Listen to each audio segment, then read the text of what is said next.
এই আজ আবার জলে ডুবতে মরবি নাকি? সেদিন তো বাঁচালাম, আজ আবার কোন যাচ্ছিস তুই? বিয়ে টিয়ে করবি নাকি? বিয়ে বুঝছিলাম না, 21 বছর বয়সে বিয়ে করবো, যাচ্ছি শ্মশান, একটু কাজ আছে।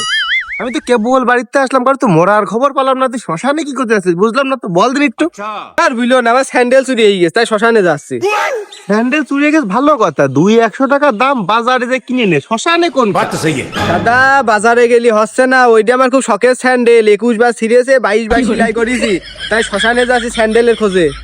আবার সেই শ্মশানে? শ্মশানে যে তুই কোন কাজটা করবি? স্যান্ডেল কি পুইতিয়ে তুই নাকি যে তুই তুলিয়ে নিয়ে আসবি? তাই আরে দাদা তাহলে মেন কাহিনীটা শোনো, কোন সুমন্দে আমার স্যান্ডেল চুরি করে আমি সারা বাজার বাড়ি খুঁজে বেড়াচ্ছি, কোনো জায়গায় স্যান্ডেল পাচ্ছি না, তাই মনে করছি শ্মশানে যাবো, ওই সুমন্দি তো একদিন মরবে, ওই শ্মশানে আসবো, ওর কাছে শুনবো স্যান্ডেল কোন জায়গা, তারপরে ওই স্যান্ডেল উদ্ধার করবো।